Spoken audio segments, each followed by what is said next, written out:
The fog is so thick it swallows sound. A knife flashes once in the moonlight, then vanishes. Hercule Poirot stands over a dead man who was alive 10 seconds ago, and for the first time in his life, the great detective feels real fear. Welcome to the story that Agatha Christie never dared publish. The Order of Silent Knives, Poirot's Darkest Night. Grab a strong cup of tea or coffee, take a seat, and let the shadows in. If you feel the chill already, hit that subscribe button right now. Your support means the world to us and keeps these forbidden tales alive. Drop in the comments where in the world you're watching from tonight. Chapter 1. The Invitation That Should Have Been Burned. London, 1937. The war is still a whisper, but the city already smells of fear. Hercule Poirot has retired, or so he tells everyone. He spends his evenings in a perfect Mayfair flat, arranging his mustache and complaining about the English weather. Truth is, the little gray cells still itch for something worthy of them. One November evening, the post arrives late. A single black envelope sealed with crimson wax. No stamp, no address, only his name, written in handwriting so elegant it feels dangerous. Inside a card thick as vellum. You are cordially invited to the final gathering of the Order of Silent Knives. Midnight, 30 November. Blackwood House on the Moor. Come alone or do not come at all. 13 souls will enter, only 12 will leave alive. 13 knives wait, 1 will drink blood. Poirot turns the card over twice. No signature, no threat beyond the promise. He should throw it in the fire. He has solved impossible murders from Orient Express denial without ever placing himself inside the death chamber. Yet something in the perfect spacing of the letters, the absolute certainty of the words, hooks behind his ribs. He tells himself it is professional curiosity.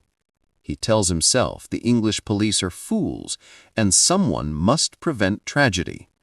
He does not admit, even in the privacy of his own mind, that the invitation feels like a dare aimed straight at the heart of his vanity.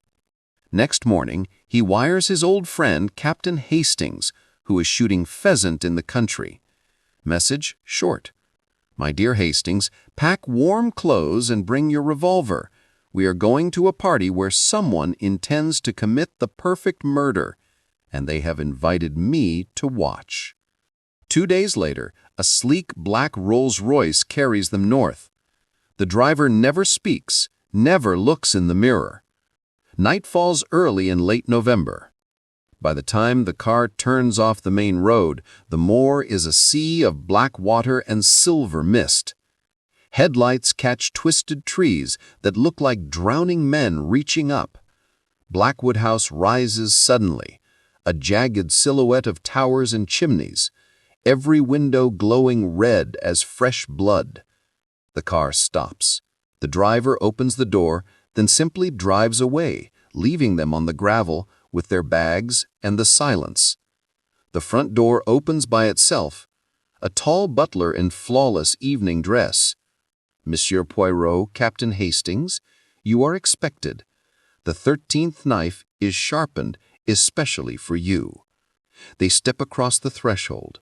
The door closes with the soft, final click of a coffin lid. Inside, the air is warm and smells faintly of incense and old roses. 13 people turn to look at them. A famous actress with eyes like broken glass. A bishop whose smile never reaches those eyes. A young lord who lost everything at cards and won it back by darker means. A surgeon whose hands never shake. A woman in mourning black who has buried 4 husbands. And others, each face a small masterpiece of secrets. In the center of the entrance hall stands a round ebony table. On it, 13 antique knives arranged in a perfect circle. Each blade different, one curved like a smile, one thin as a lie, one heavy enough to split a skull, all shining. The butler speaks again, voice smooth as poisoned honey. The rules are simple. At some point before dawn, one guest will use one knife. The killer will walk free. The rest must discover who before the moor swallows every trace. No police, no outsiders, only the order. Poirot feels the old excitement rise. He opens his mouth to ask the first question. The lights go out. Total darkness. A woman gasps. Steel whispers against steel. Someone breathes very close to his ear. Then the lights flare back out. The famous actress lies on the marble floor, a single knife buried to the hilt in her heart. Her eyes wide open, staring straight at Poirot. Blood spreads like spilled wine beneath her. 12 living souls, 1 fresh corpse, 13 knives, now 12 on the table. The game has begun 30 minutes early. Poirot kneels beside the body. Already the little gray cells is racing. No one moved fast enough. No one crossed the hall. Yet the knife came from the table and returned to it. Impossible. And therefore delicious. He looks up at the circle of faces. For the first time in his life, he wonders if the perfect murder has already happened, and whether the perfect detective walked straight into the trap. Chapter 2. The Room That Remembers Every Murder. Poirot stands slowly, blood still warm on the marble beneath his polished shoes. The actress, Clarissa Vane, once the darling of the West End, now stares at the chandelier with the surprised expression of someone who has just heard the worst line of her career. The knife that killed her is already back among the 12 on the ebony table, arranged exactly as before, as though it flew home like an obedient raven. The butler, whose name no one has thought to ask, closes the great doors with the calm of a priest sealing a tomb. Outside, the wind claws at the house, but inside the silence is absolute. 12 pairs of eyes move from the body to Poirot, waiting for the famous little Belgian to speak first. He does not disappoint. Mesdames et messieurs, his voice cuts the air like a silver bell. We have been invited to witness a performance, and the curtain has risen sooner than advertised. The actress exits stage left, permanently. Before panic becomes our next victim, let us establish simple facts. He steps to the table and with the tip of his cane touches nothing, yet studies everything. 12 knives now rest in the circle. Each blade is unique, centuries old, some Moorish, some Italian, one clearly from the court of the Borgias. Their handles are worn smooth by hands that committed older crimes. Observe, Poirot continues, the circle is perfect again. The murder weapon returned itself while we stood in darkness no longer than 3 heartbeats. Someone among us moves faster than sight, or the knife was never taken at all. A low laugh ripples from the woman in mourning black. Her veil lifts just enough to reveal lips painted the color of fresh arteries. Or, dear Monsieur Poirot, she says, voice soft as silk dragged across a throat, someone planned the impossible long before we arrived. The bishop folds his white hands. This is blasphemy. We should pray for the souls of the departed. Pray later, mon père, Poirot replies without looking at him. Right now the soul that interests me is very much alive and standing in this room. Captain Hastings, pale but steady, has already begun moving along the walls, testing for hidden panels. His army revolver bulges under his dinner jacket, but he knows as well as Poirot that shooting into this circle would only create more corpses and fewer answers. Poirot kneels again beside Clarissa Vane. He does not touch the body, yet notes everything. The knife entered directly between the fourth and fifth ribs, angled upward to pierce the heart. Death almost instant. No hesitation, no struggle. The lady was looking straight ahead when she died, which means she saw her killer and did not have time to scream.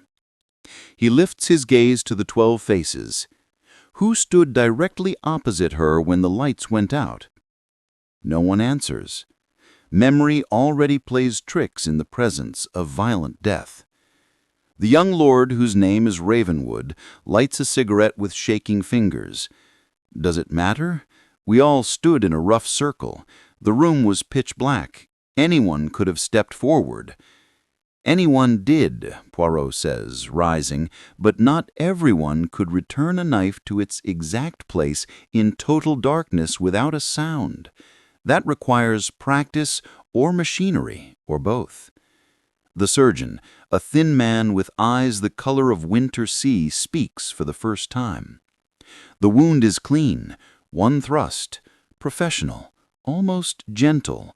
Whoever did this has been killed before. His words hang like frost. The butler reappears as silently as smoke, carrying a silver tray with 13 glasses of champagne. No one has summoned him, yet here he is. Until the police can be called, the order requests that the gathering continue upstairs in the crimson drawing room. The fire is lit, and the next part of the evening awaits. Ravenwood laughs too loudly. You expect us to drink champagne over a corpse? The corpse, the butler answers without blinking, will be attended to. Miss Vane understood the rules when she accepted her invitation. So did you all. Poirot watches the butler closely. The man is too perfect and too calm. Something about the way he holds the tray reminds Poirot of a priest carrying the Eucharist to condemned men. Hastings whispers at his elbow, "This whole place feels wrong, old boy. Like we've stepped into a spider's parlor, and the spider is watching which of us twitches first." Poirot nods almost imperceptibly. "Exactement, mon ami. And the spider has arranged everything, including the lighting." He turns to the others. "Very well, we will play this strange game a little longer. But mark my words, the moment we leave this hall, the evidence grows cold and the killer grows confident. Captain Hastings and I will examine the body quickly, then join you." The guests hesitate, then drift toward the grand staircase like sleepwalkers drawn by a tune only they can hear. The woman in black is the last to leave. At the foot of the stairs, she pauses, lifts her veil fully, and looks back at Poirot. For an instant, her face is beautiful and ancient and terribly sad. She says, "Find him quickly, little detective, because he has already chosen the second name." Then she is swallowed into shadows. The hall is empty now, except for Poirot, Hastings, the butler, and the dead actress. The butler sets the tray down and produces a white silk sheet from nowhere, covering Clarissa Vane with the tenderness of a lover. Poirot crouches again, this time daring to touch. He slides 2 fingers beneath the sheet, finds the handle of the knife, and gently draws it free. The blade is warm. Blood beads, then drips. He studies the handle. It is carved from black ivory, inlaid with a tiny silver symbol, a circle pierced by 13 radiating lines like a dark sun. Every knife on the table bears the same mark. Hastings watches the stairs. Did you see their faces, Poirot? Not one of them looked shocked. Surprised, yes, but not shocked. As if they all knew death was on the guest list. Precisely, mon ami. They came expecting murder. The only surprise is the choice of the first victim. He stands and, for the first time, allows himself a small, satisfied smile. But they have made one mistake, mon ami. They invited Hercule Poirot to a murder party and expected him to be merely another guest. They forget I am always the uninvited detective. From somewhere deep in the house, a gong sounds 3 low notes that vibrate in the bones. The butler bows. "The crimson drawing-room awaits, gentlemen. Please do not keep the order waiting."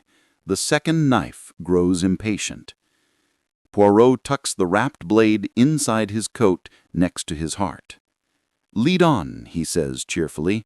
"Let us go and meet the monsters in a better light."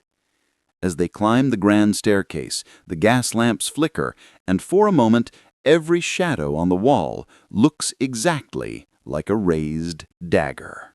Chapter 3. The Crimson Drawing Room and the 13 Chairs. Poirot and Hastings reach the landing, and the temperature drops as though the house itself is breathing ice down their necks. A single door stands ajar at the end of a long corridor lined with portraits whose eyes follow every step. The painted faces are all former members of the order, centuries of elegant killers staring down with the mild interest of people watching ants carry crumbs. The butler has vanished again. They are alone. Poirot pauses before the door.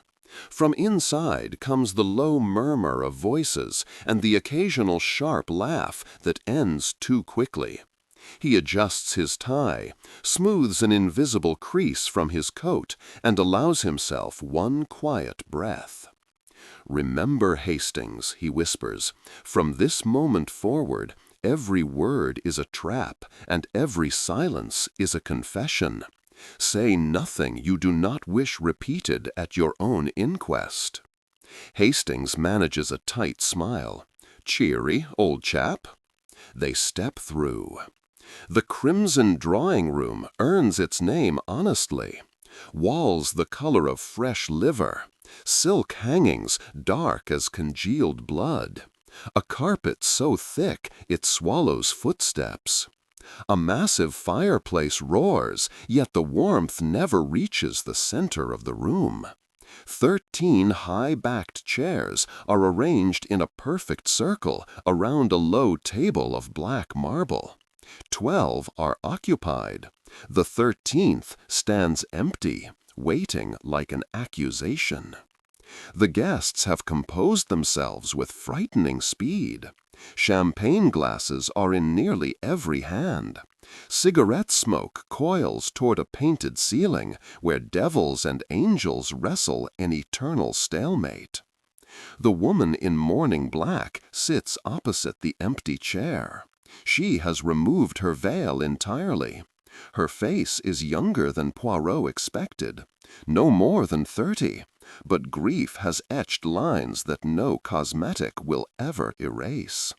She raises her glass to him in a small, mocking salute. The bishop sits with his hands folded over a silver crucifix, yet his eyes keep drifting to the young Lord Ravenwood, who lounges with the lazy grace of a cat who has already eaten the canary and is now playing with the feathers. The surgeon, Dr. Fenwick, cleans his nails with a tiny silver blade that is definitely not one of the 13. A new figure catches Poirot's attention, a thin, pale man in scholarly tweed who was not in the hall when Clarissa died.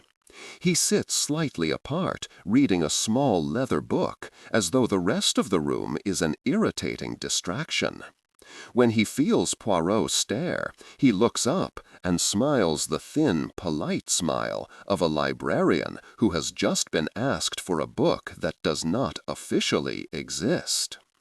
The butler reappears, carrying a silver tray with 2 more glasses. He places one in Poirot's hand and one in Hastings before anyone can refuse.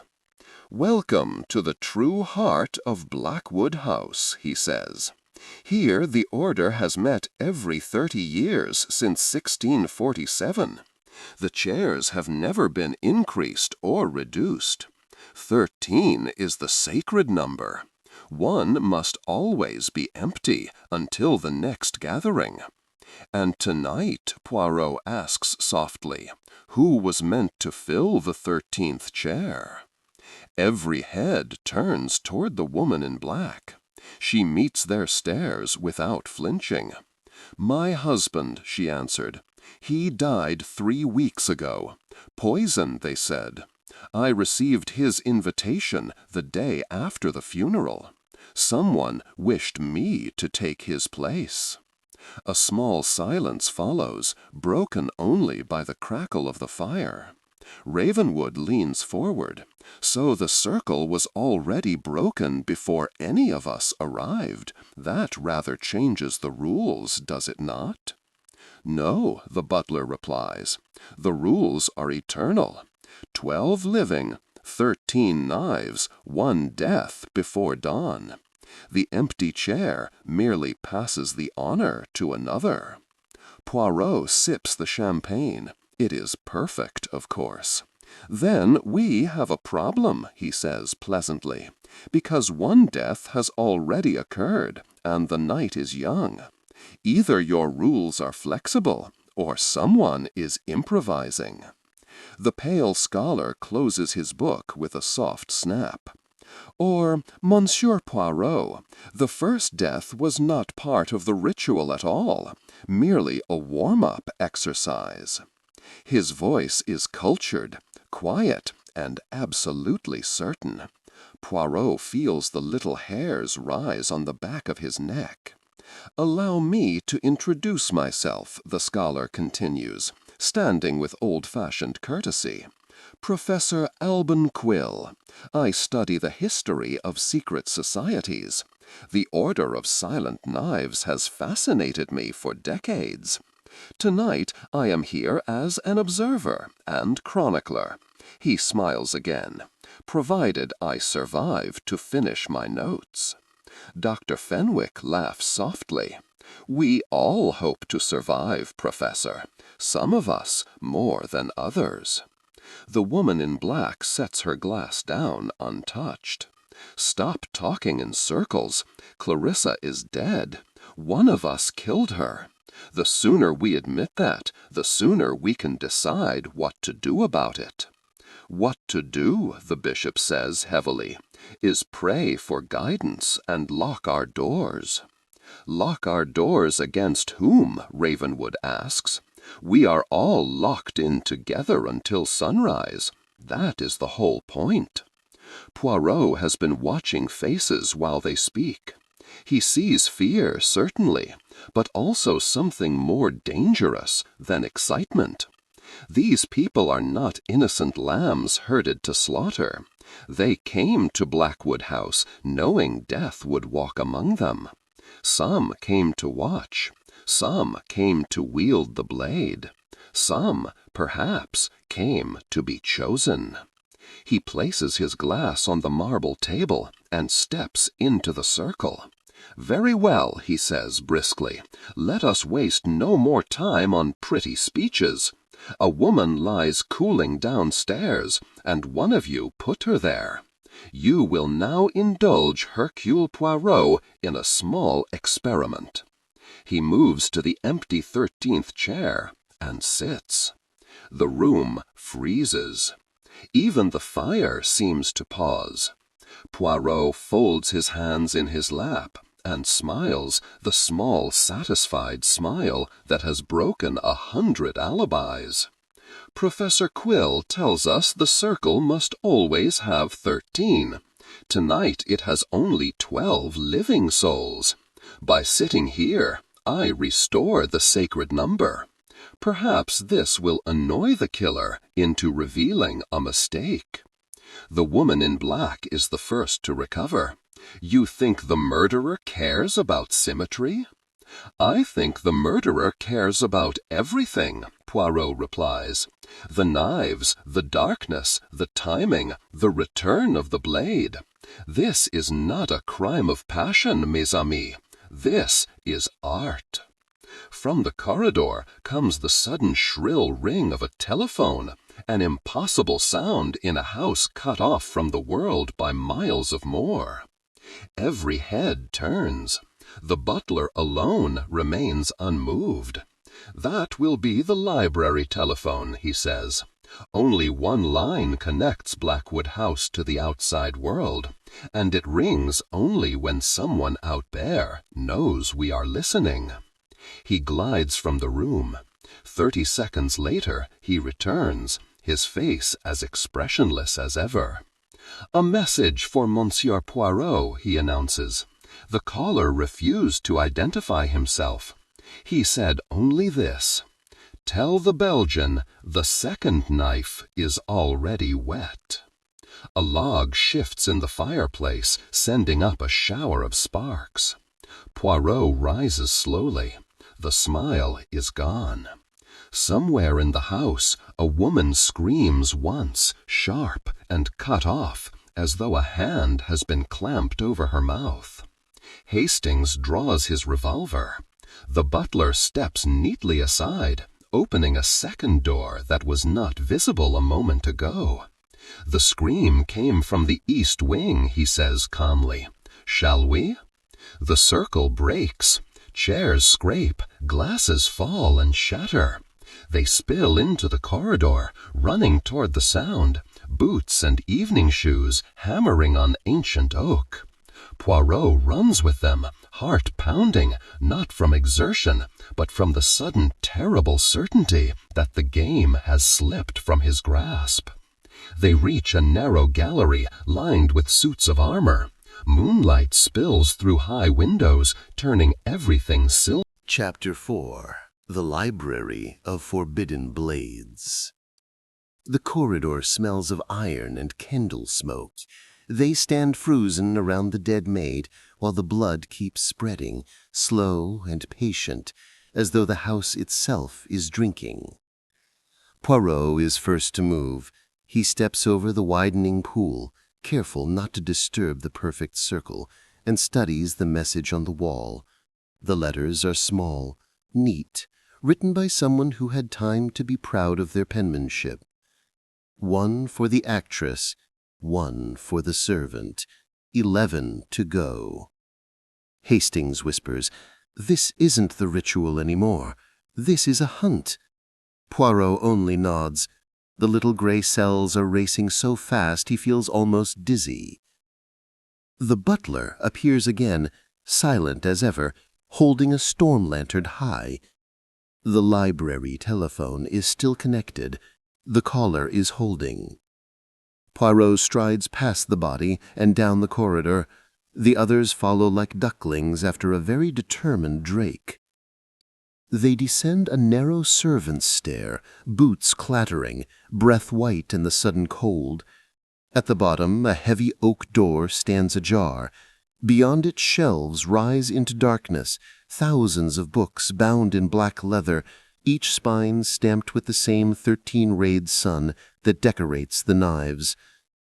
The telephone sits alone on a mahogany desk, its receiver off the hook, coiled cord swaying gently, though no wind moves in the room. Poirot lifts it to his ear.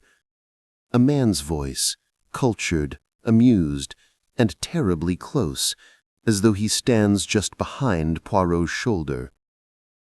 "Good evening, Monsieur Poirot. You are keeping up nicely. 2 deaths in under 2 hours. At this rate, we shall break the house record before breakfast." Poirot keeps his voice level.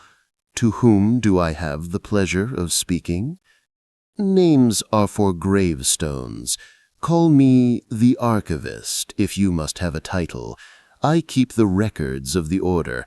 Tonight I am adding a new chapter, written in red." "You killed the maid?" No.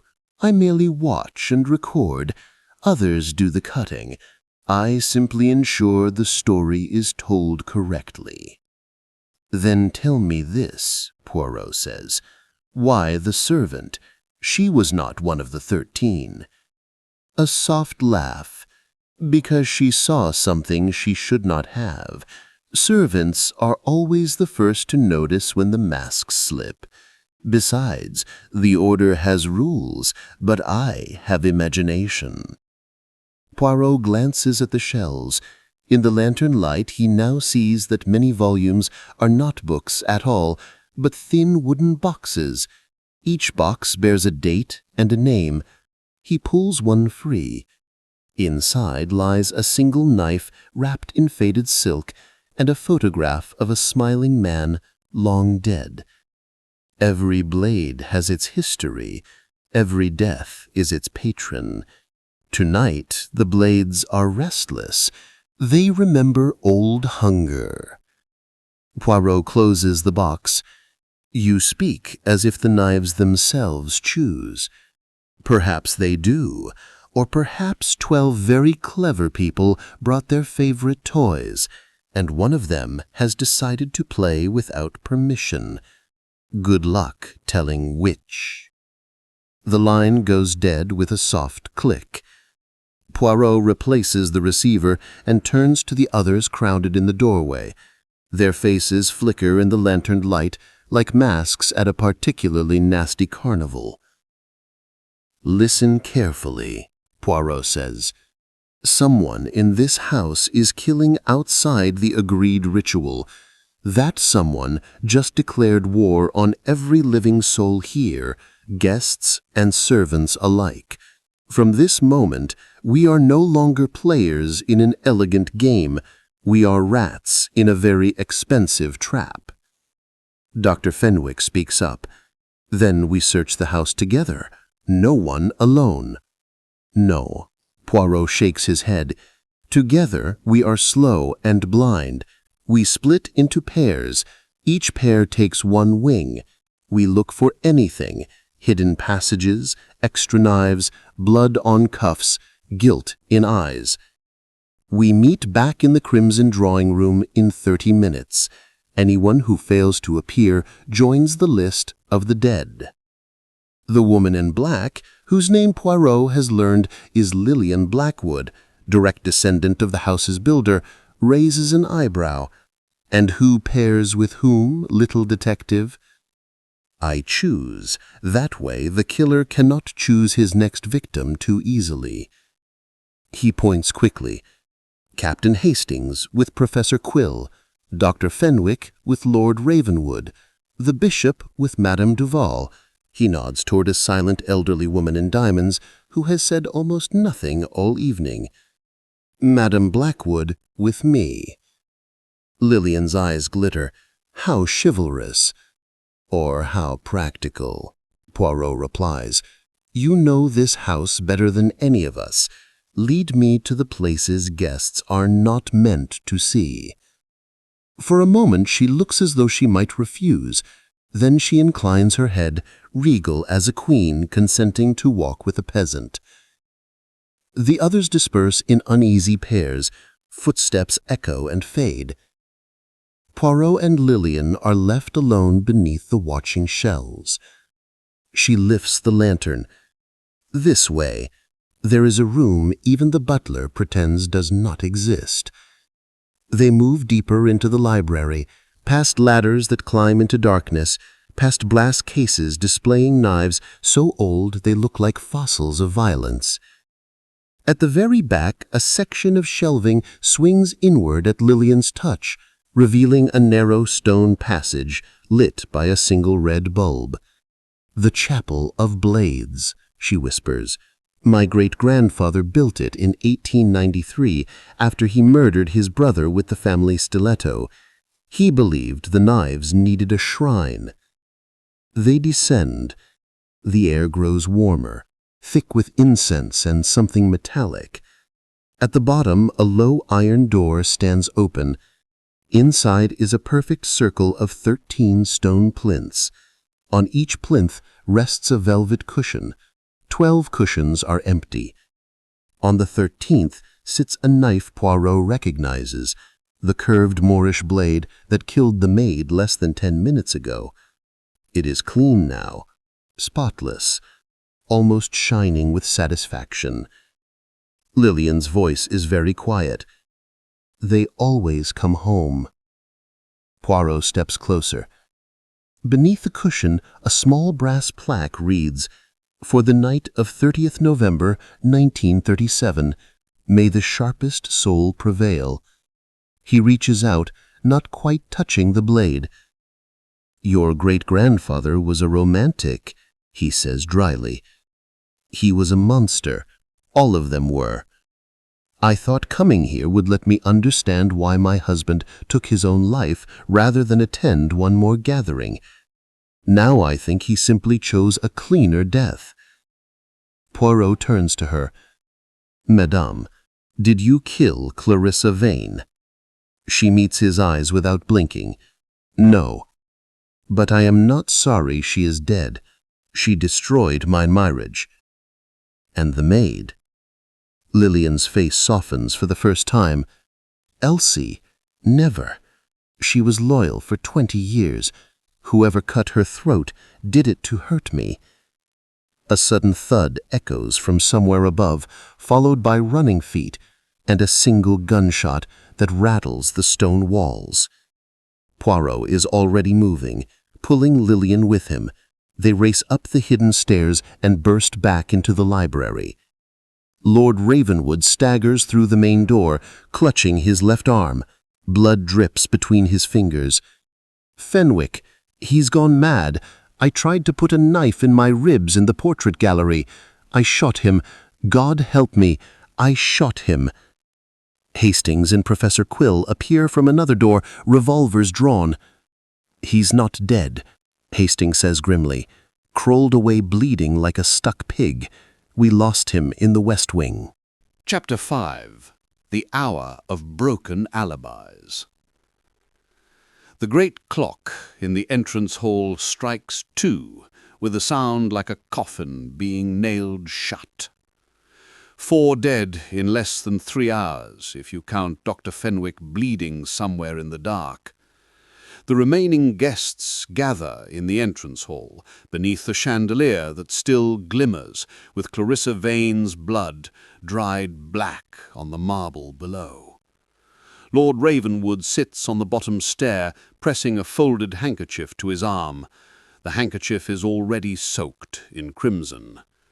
Professor Quill stands beside him, calmly reloading Hastings's spare Webley, as though he has done it many times before. The bishop prays under his breath, but his eyes keep darting to every shadow. Mrs. Duval, the silent diamond woman, has finally spoken, and what she says is a single repeated sentence in French, too rapid for anyone else to follow. Lillian Blackwood stands apart, arms wrapped around herself, as if the house has suddenly turned to winter. Poirot walks the edge of the hall, counting under his breath.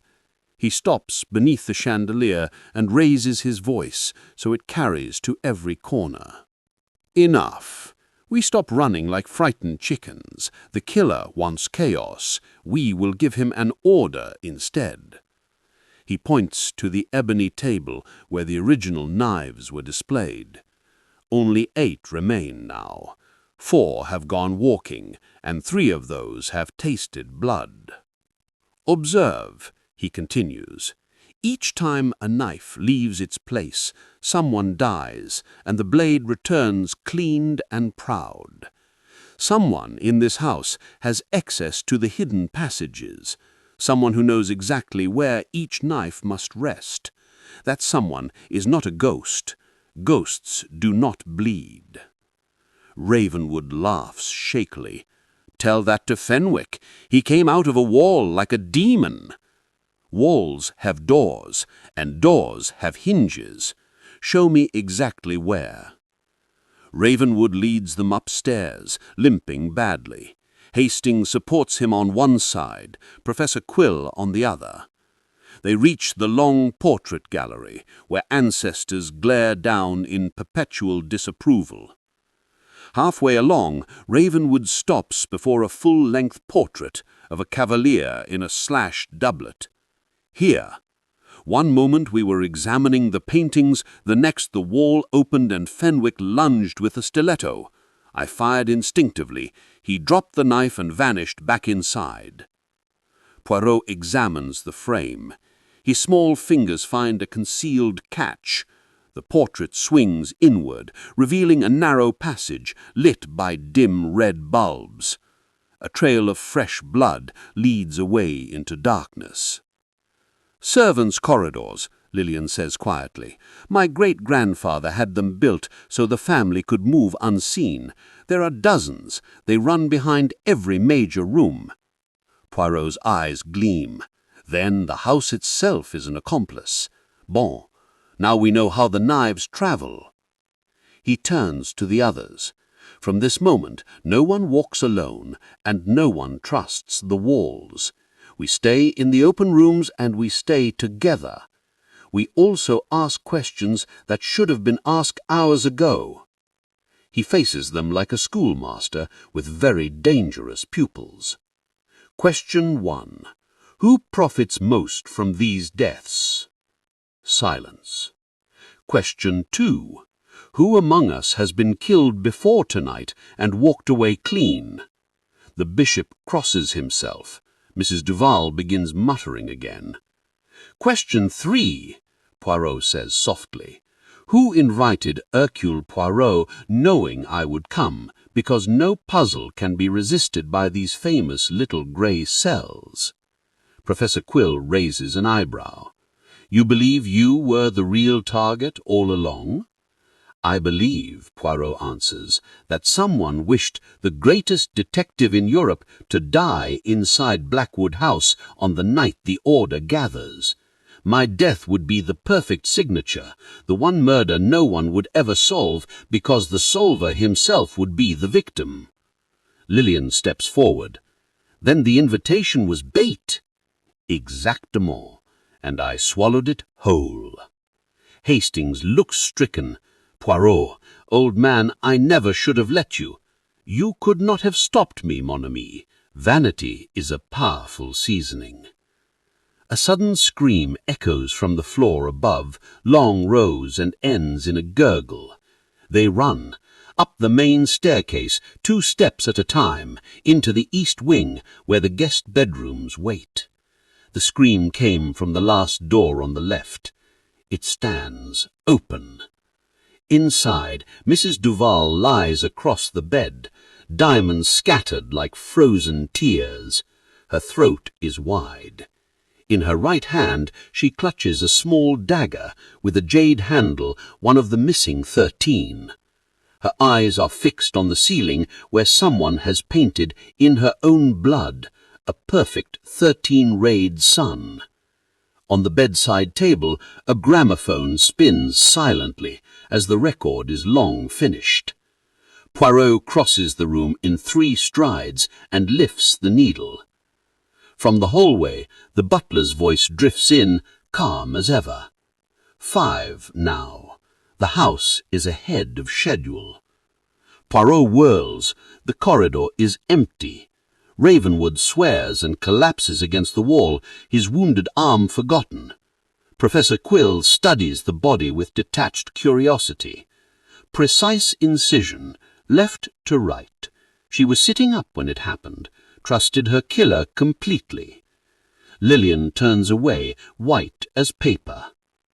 Poirot notices something glinting beneath the pillow. He draws out a single black card, identical to the invitation he received weeks ago.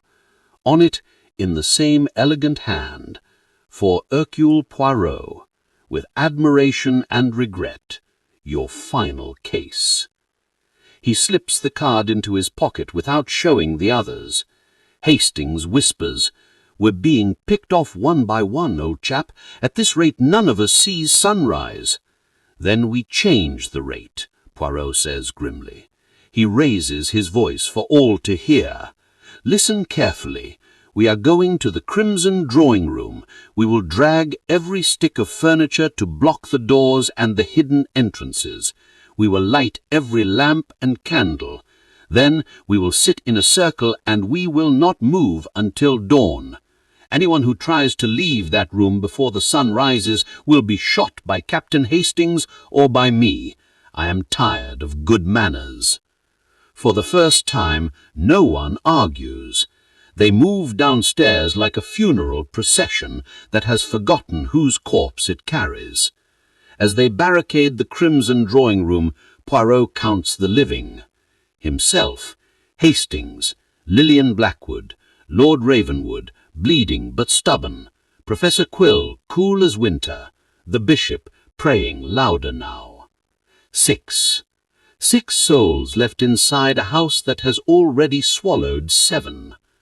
They sit in the circle of 13 chairs, now 7 empty, staring at them like hungry mouths. The fire settles into dull red embers. Outside, the wind howls across the moor. Inside, the clock ticks towards 3. Somewhere behind the walls, very softly, a knife is being sharpened. Chapter 6. The Circle Closes. The Crimson Drawing Room is now a fortress of overturned tables and heavy oak chairs wedged beneath every door handle. Every lamp burns, every candle flickers. The 13 chairs have been dragged inward until they form a tight ring around the black marble table. 6 living people sit beneath a blaze of light that makes the shadows outside the circle look blacker than ever. Poirot sits very straight, hands folded on the head of his cane. Hastings keeps the Webley across his knees, eyes red from exhaustion. Lillian Blackwood stares into the fire as though she can read the future in the coals. Lord Ravenwood has tied his wound with a strip torn from a velvet curtain. The velvet is now stiff with blood. Professor Quill cleans, calm as always, cleans his spectacles with the corner of a handkerchief. The bishop clutches his crucifix so tightly the knuckles have gone white. No one speaks. The clock on the mantel strikes 3 slow notes. 3 hours until dawn. Somewhere in the house a door closes with the soft finality of a judge's gavel. Poirot breaks the silence. Mesdames et messieurs, we are now the final audience of this macabre theater. Only 6 remain. The killer must be one of us, because no outsider could move knives through locked walls and return them cleaned in minutes. That leaves 5 suspects and 1 very tired detective. Hastings shifts.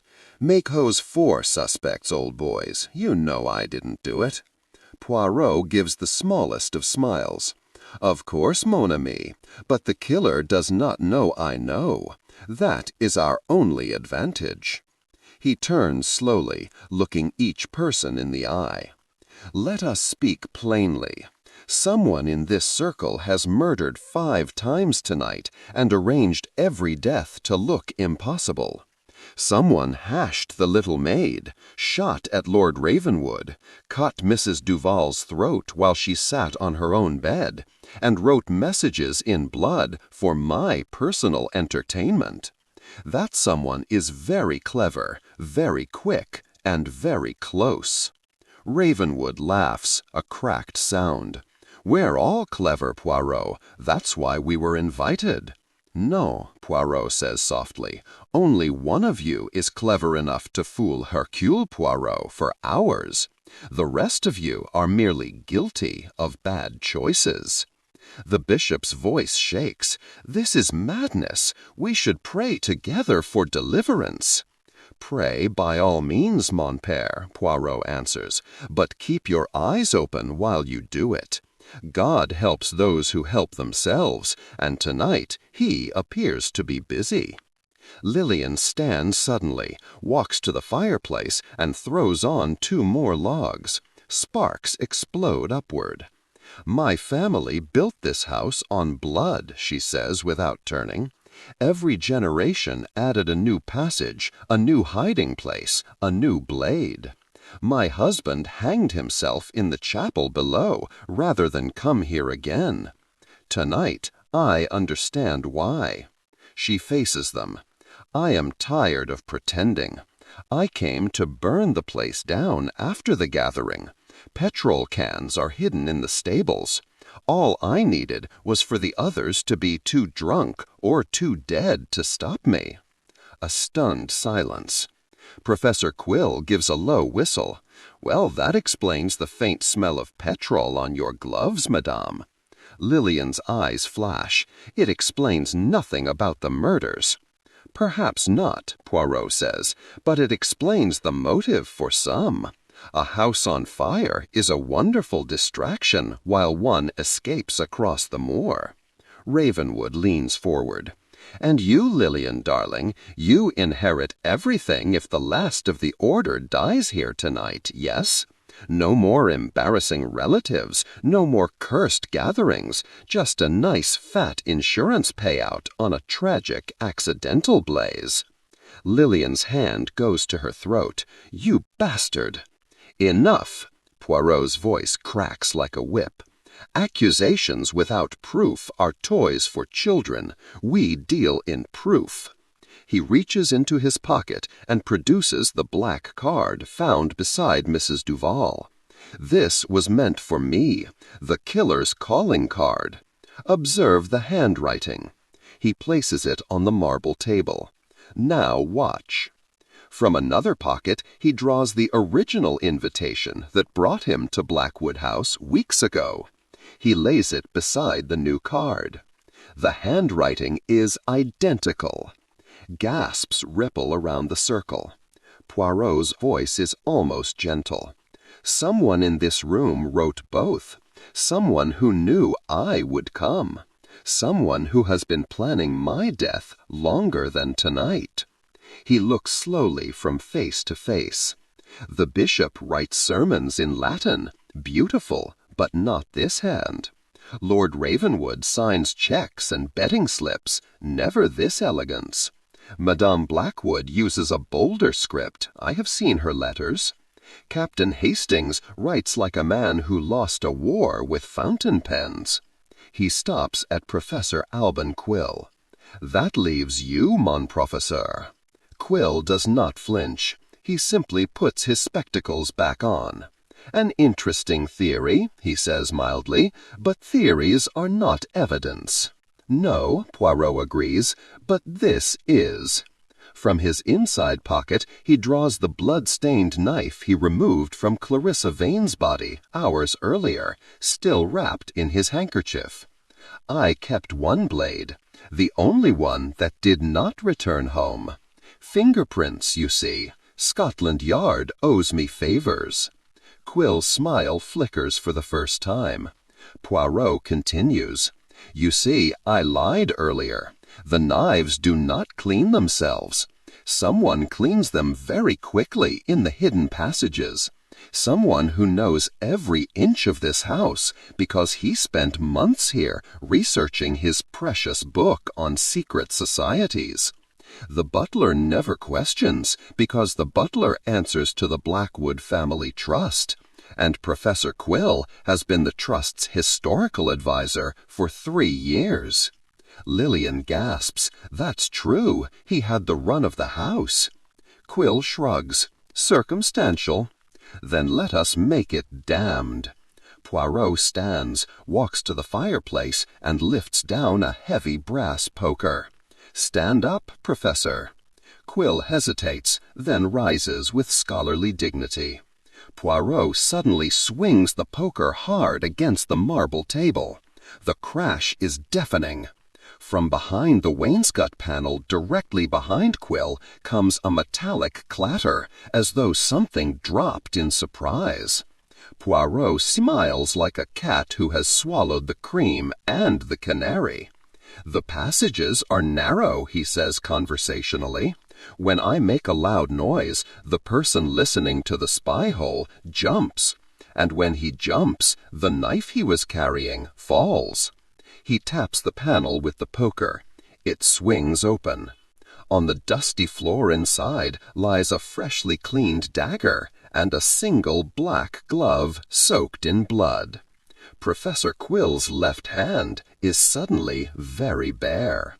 The room explodes into motion. Hastings leaps with a roar. Ravenwood lunges despite his wound. Even the bishop surges forward, clutching his crucifix like a club. Quill moves faster than any scholar should. He snatches the fallen dagger and in one fluid motion hurls it straight at Poirot's heart. Poirot does not flinch, he simply steps aside. The dagger buries itself in the 13th chair, the empty one, quivering exactly where a heart would have been. Hastings tackles Quill from behind. They crash to the floor. The Webley presses against Quill's temple. "Move and you're done," Hastings snarls. Quill laughs, breathless but genuine. "Bravo, Monsieur Poirot, you almost had me, but not quite." He twists his wrist with a small click. A thin needle slides from his sleeve ring and pricks Hastings' forearm. Hastings gasps and collapses like a suit of clothes with the man removed. Poison. Poirot's face goes very still. Quill rises slowly, brushing dust from his tweed. "Curé," he explains politely, "very fast. Your friend will be paralyzed for hours, but alive. I do not kill unnecessarily." He steps over Hastings' body. 5 deaths were necessary. The actress who blackmailed me. The maid who saw me clean a blade. Mrs. Duval, who recognized my handwriting. Fenwick, who was wounded too easily and talked too much. And the bishop, well, he was simply next. The bishop whimpers. Quill smiles at Poirot.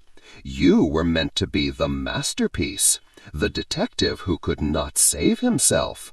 But you are cleverer than I calculated. So now I Chapter 7. The Burning of Blackwood House. Professor Quill lies on the crimson carpet, cheek raw and blistered, broken wrist cradled against his chest. The smell of scorched flesh mingles with centuries of incense and fresh blood. Outside the barricaded windows, the wind has fallen strangely silent, as though the moor itself is holding its breath. Poirot stands over the fallen man, brass poker still in hand. His voice is quiet, almost conversational. "You wished to write the final chapter of the order, mon professeur. Instead, you have written its epilogue in fire." Quill tries to laugh, but a wet cough. "You'll never get out. The passages are locked from inside. The butler has the only keys." Lillian Blackwood gives a small, bitter smile. "The butler has served this house for 40 years. He will serve it one last time." She crosses to the mantel, presses a concealed panel. A bell cord drops from the ceiling like a hangman's rope. She pulls it 3 times hard. Somewhere deep below, a bell tolls 3 slow notes. Less than a minute later, the butler appears at the main door, calm and immaculate despite the chaos. He surveys the room, the overturned furniture, the unconscious Hastings, the bleeding Ravenwood, the bishop on his knees praying, and Quill writhing at Poirot's feet. "You rang, madame?" Lillian's voice does not shake. "Open every door to the courtyard, then take the staff car and drive until the petrol runs out. Do not look back." The butler bows, the perfect servant to the end. "As you wish, madame. The house has always known when its time was finished." He produces a heavy iron ring of keys, unlocks the main doors, and disappears into the corridor. We hear bolts sliding, locks turning, and doors opening all over the house like a dying creature gasping its last. Poirot looks at Lillian. "You are certain?"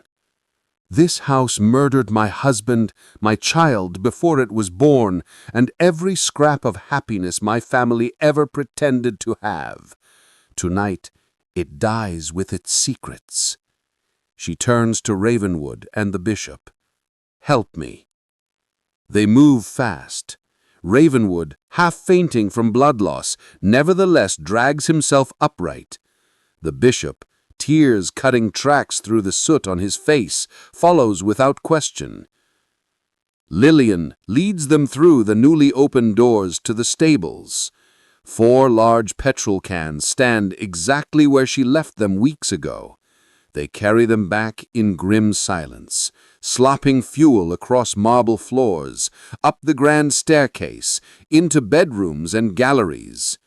The smell of petrol rises like a tide. Quill watches from the drawing room floor, eyes wide. "You're all insane! This is centuries of history!" History written in blood. Time for a cleaner page. Poirot kneels beside Hastings, slings his friend's arm over his shoulder, and hauls him upright. Hastings's eyes flutter. The curare is wearing off, but he is still limp as a rag doll. "Mon ami, we must walk now. The house grows impatient." Together Poirot and Ravenwood half carry Hastings down the main staircase. Lillian and the bishop bring up the rear. They reach the entrance hall as the first flames lick up the crimson curtains in the drawing room above. Heat rolls down like a living thing.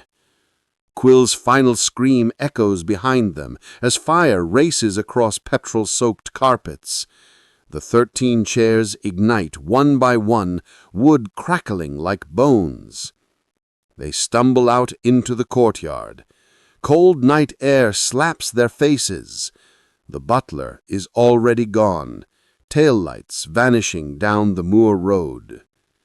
Behind them, Blackwood House roars into full blaze. Every window becomes a furnace. Flames pour from the roof, painting the sky the color of judgment. Lillian stands at the edge of the gravel, face lit orange and gold. Tears run down her cheeks, but she is smiling. "It's beautiful," she whispers. The great front door buckles and falls inward. For one impossible moment, the burning silhouette of the ebony table stands revealed, the last knives glowing white-hot before they melt into slag. Then the roof collapses, with the sound like the end of the world. They watch until there is nothing left but a pyre on the moor. Dawn is still an hour away, but the fire lights the sky brighter than any sunrise. Poirot adjusts Hastings against his shoulder and looks at the survivors. 4 left out of 13 invited, plus himself and Hastings. He speaks softly, almost to himself. The order of silent knives is dissolved forever. The knives are no more. The house is no more.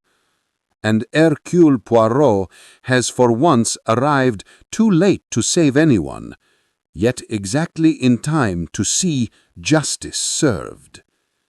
Lillian turns to him. "What will you tell the police?" "The truth," Poirot says simply, "that a secret society of murderers invited me to their final gathering. One member went mad with power, and the house itself claimed the rest. They will call it a tragic accident. Insurance companies dislike scandals." Ravenwood laughs, a cracked sound. "And Quill?" "Professor Quill perished in the fire while attempting to save priceless historical artifacts. Very noble, very convenient." The bishop crosses himself one last time and begins walking down the drive without looking back. Ravenwood limps after him, already rehearsing the story he will tell at his club. Lillian remains beside Poirot, watching her ancestral home become ash. "Will you be all right, madame?" She wipes her face with the sleeve of her ruined dress. "For the first time in my life, yes." Hastings stirs, voice a croak. "Did we win, Poirot?" Poirot looks at the inferno, then at the pale sky beginning to lighten in the east. "We survived, mon ami. Sometimes that is victory enough." The first bird of morning calls somewhere across the moor. Behind them, Blackwood House gives one final roar and settles into glowing embers. The order of silent knives has ended, and Hercule Poirot, for the only time in his long career, walks away from a perfect crime that solved itself in fire. Chapter 8. The Confession in the Firelight. Professor Quill lies on his back in the center of the crimson drawing-room, cheek blistered black, broken wrist already swelling purple. The fire roars behind him like a caged animal that has finally tasted freedom. The smell of scorched wool and skin fills the air. Poirot stands over him, brass poker still in hand, eyes colder than the moors outside. "You have 1 minute, mon professeur," he says quietly. 1 minute to tell us why. After that, the house decides your fate, not I. Quill's good eye fixes on Poirot with pure hatred. Blood trickles from the corner of his mouth. Why? His laugh is a broken thing. Because I was tired of watching. 20 years studying the order from the outside, cataloguing their pretty little murders, writing footnotes while they drank champagne over corpses. They never let me join. An academic, they said, not blooded, not one of us. He coughs, spits red. So I decided to become the greatest member they never invited. Tonight was my initiation and my masterpiece. 13 deaths, 13 knives, and the greatest detective in Europe as witness. History would have spoken my name for centuries. Lillian Blackwood steps forward, the burning log still clutched in her hand like a torch. "You murdered Elsie for that?" Her voice trembles with rage. "A maid who never harmed a soul." "Elsie saw me cleaning the Moorish blade behind the paneling," Quill sneers. "Servants always see too much. Besides, her death hurt you, Madame Blackwood. That was a bonus."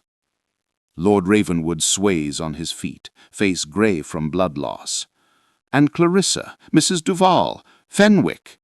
"Clarissa was a greedy bitch who discovered my research notes and tried blackmail. Mrs. Duval recognized my handwriting on the invitations. Fenwick panicked when I missed with the stiletto and threatened to confess everything. Loose ends, Lord Ravenwood. You would understand loose ends." Ravenwood's hand twitches toward his pocket, but Hastings, now able to move his arms again, catches his wrist and shakes his head. Quill's gaze slides to Poirot. "And you, little Belgian, you were the crown. Imagine the books, the lectures, the fame, the man who killed Hercule Poirot inside the most exclusive murder club in Europe and vanished into legend." Poirot crouches so they are eye to eye. Instead, he says softly, "You will die in a house fire, unmourned and forgotten, while I drink cocoa in my flat and read the newspapers calling it a tragic accident. That is the difference between genius and vanity, monsieur. Genius plans for every possibility. Vanity believes itself invincible." Quill tries to rise, but the pain drives him back with a scream.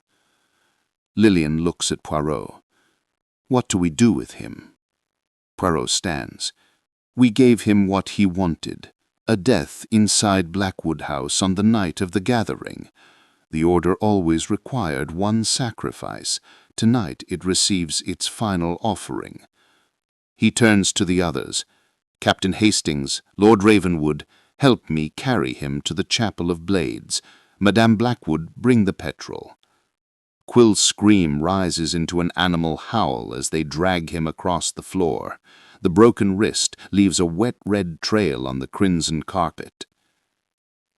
They descend the hidden stairs behind the library shelves, Hastings and Ravenwood half carrying, half dragging the struggling professor.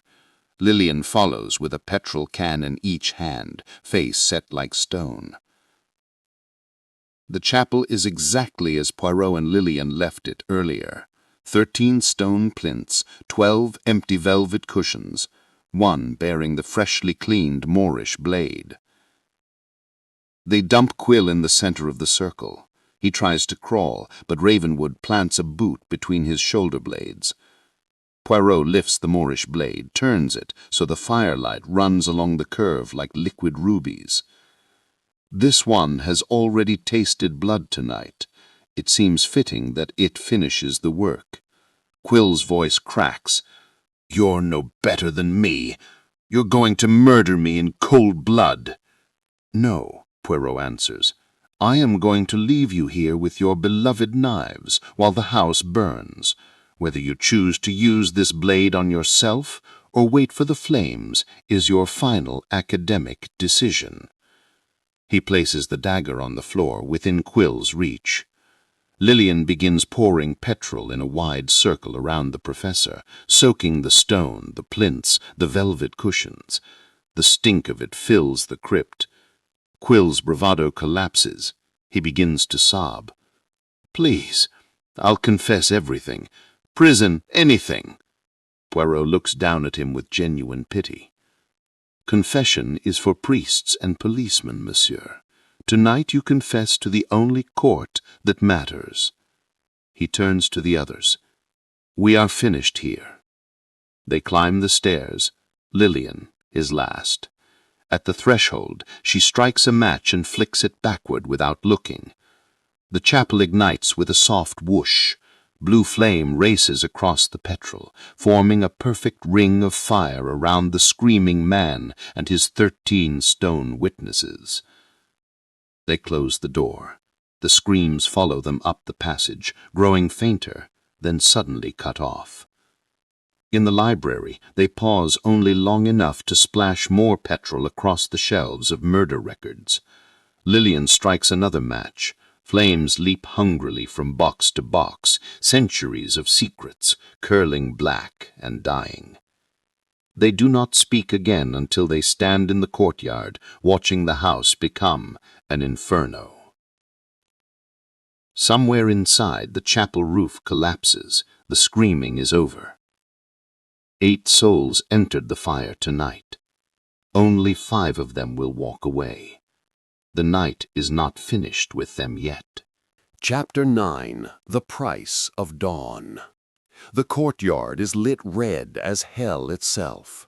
Blackwood House roars like a living creature, windows bursting outward in showers of glass and flame. Heat rolls over the 5 survivors in waves, driving them back step by step until they stand at the edge of the gravel, faces glowing, eyes reflecting the death of centuries. Poirot supports Hastings, whose legs are still half numb, but returning to life. Lord Ravenwood has torn another strip from the velvet curtain and bound his arm tighter.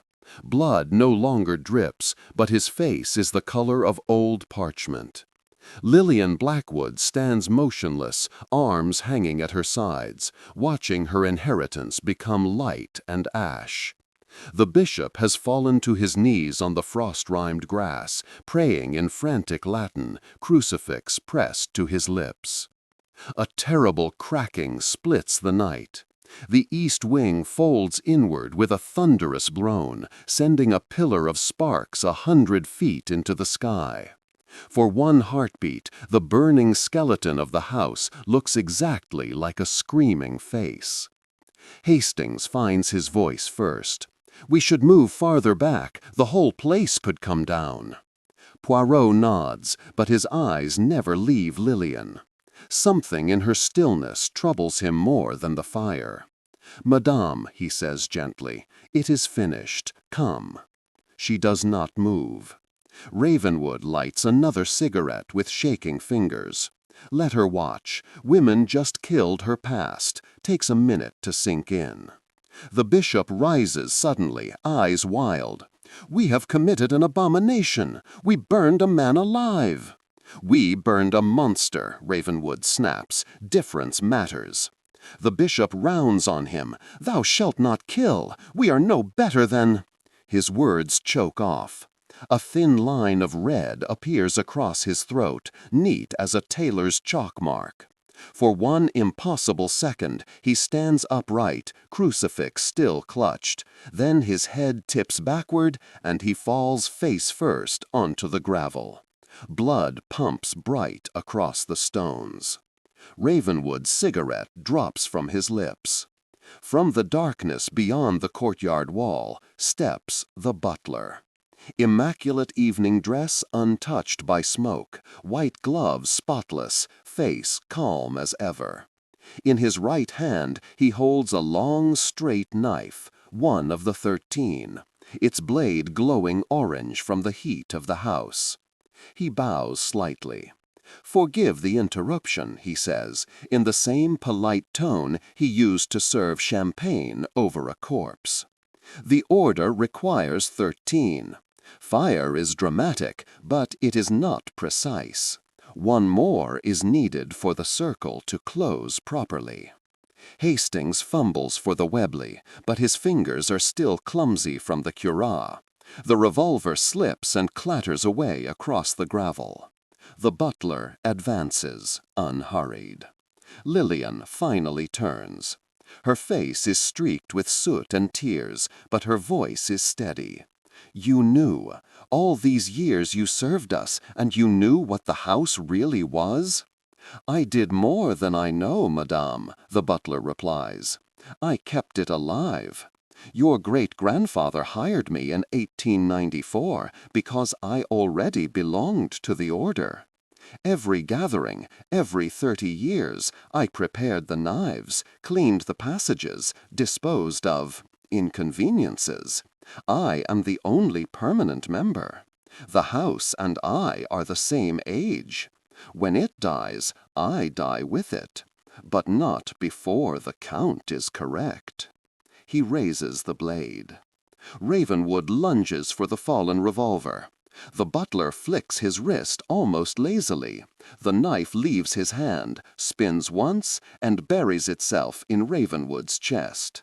The young lord staggers 2 steps, looks down in mild surprise, and folds to the ground without a sound. 3 left. Poirot steps in front of Lillian and Hastings, empty hands open. "Monsieur, you have served your house faithfully, but the house is already dead. Look." He gestures at the inferno. "Your duty is fulfilled." The butler smiles, the first real expression anyone has ever seen on his face, and it is terrible. "My duty ends when 13 souls have paid the toll. 12 have entered the fire. 1 still walks." He draws a second knife from inside his tailcoat, thin, surgical, the one that killed Mrs. Duval. Poirot's mind races, no weapon, Hastings half paralyzed, Lillian unarmed. The butler between them and the open moor. Only 1 card left. He speaks rapidly in French, the language of servants and secrets. "Écoutez-moi, vous êtes le dernier gardien. Si vous mourrez ici, l'ordre meurt vraiment. Mais si vous laissez une survivante, Madame Blackwood, elle portera le secret. Une nouvelle maison, une nouvelle génération. Le sang continue." The butler hesitates, knife poised. Lillian understands enough. She steps forward, voice raw. "Take me," she says in English. "I am the last Blackwood. My blood is the purest. Let the others go, and I will walk into the fire myself. The circle closes with the family. That is fitting." The butler studies her for a long moment. The house behind him gives a final apocalyptic roar as the main roof caves in, sending a storm of sparks over them all. He lowers the knife a fraction. "Swear it on the blades." Lillian draws the small silver fruit knife from her garter, the one she carried all night, and cuts her palm without flinching. Blood wells black in the firelight. I swear by the 13 rays, my life for theirs. The butler nods once, satisfied. He reverses the long knife and offers it to her, handle first. Then complete the ritual, madame. The house waits. Lillian takes the blade. For one heartbeat, Poirot thinks she will do it, walk into the inferno and end the curse forever. Instead, she spins faster than grief should allow and drives the knife upward under the butler's ribs. His eyes widened in perfect astonishment. She twists the blade, leans close, and whispers, "The house is dead, and so are you." The butler looks down at the knife in his heart, then up at the burning house. A small, almost childlike smile touches his lips. "Thank you, madame," he says politely, and dies on his feet. Lillian lets him fall. The knife stays in his chest. Behind them, the last wall of Blackwood House collapses.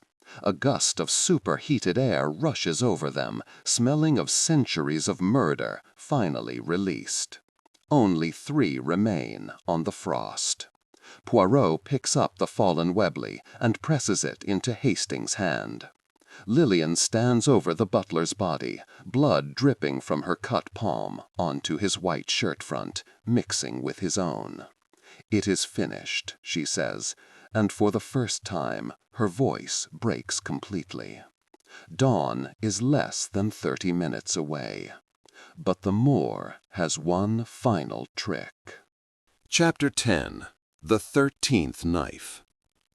The fire has settled into a steady, hungry roar. Blackwood House is no longer a house. It is a furnace, a kiln, a funeral pyre for every secret it ever kept. The sky above is turning the color of old blood before sunrise. 3 people stand among the dead. Poirot, coat half burned away, mustache singed but still defiant.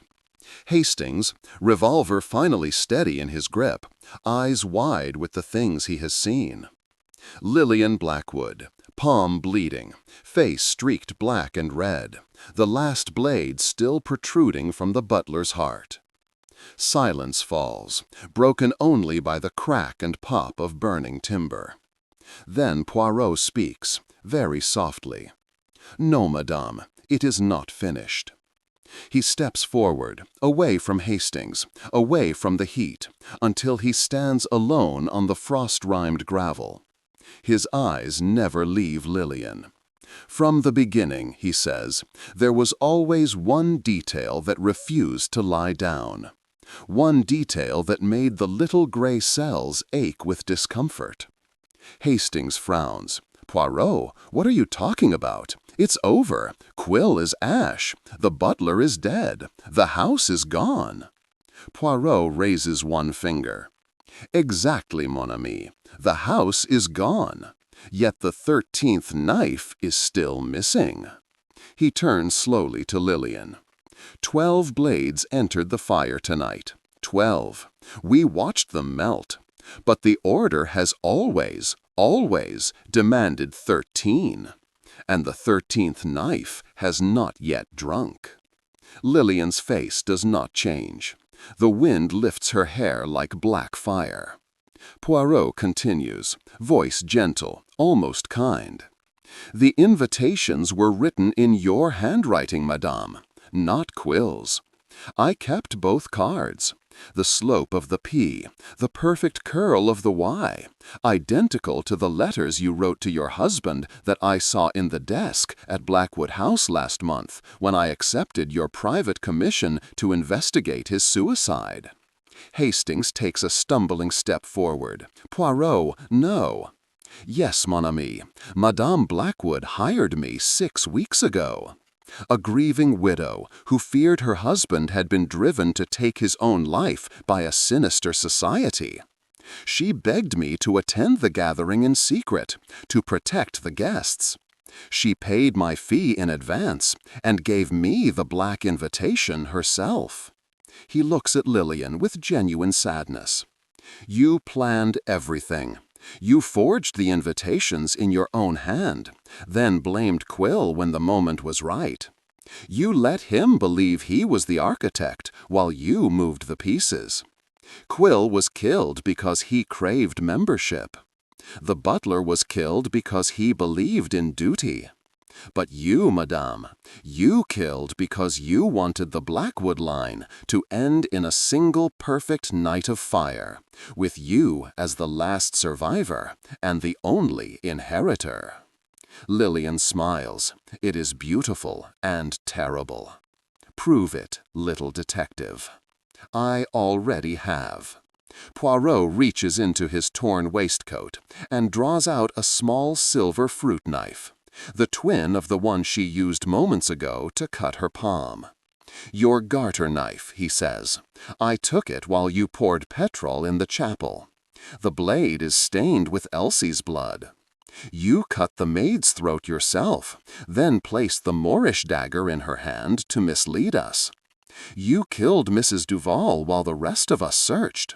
You shot at Ravenwood with Fenwick's gun to give Quill a false enemy.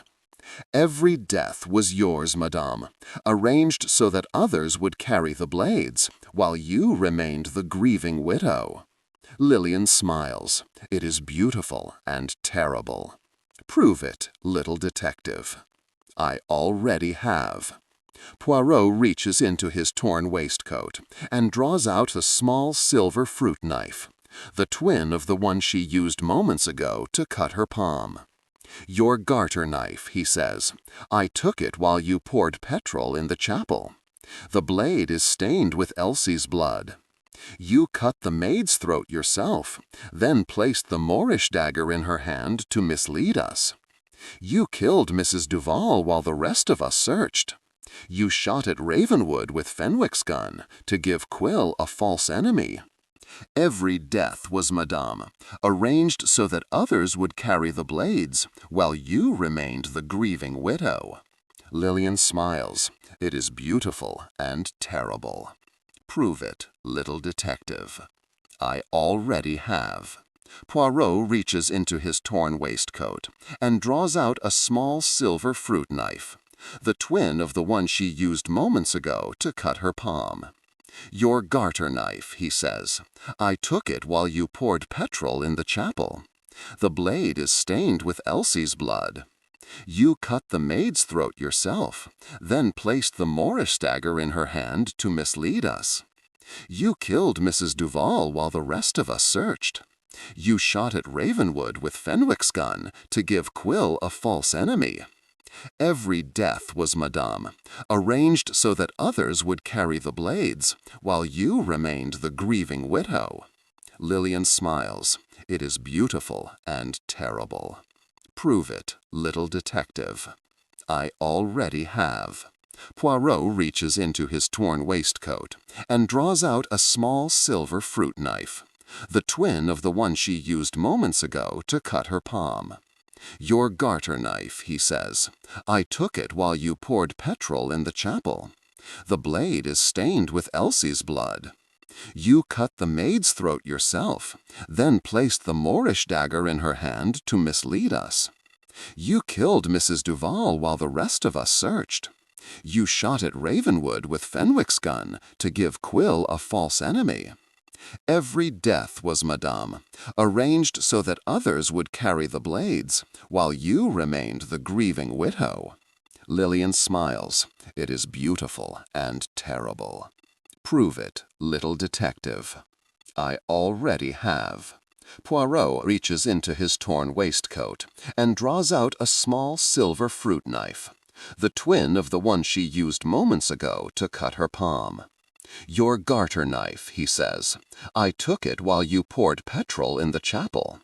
The blade is stained with Elsie's blood.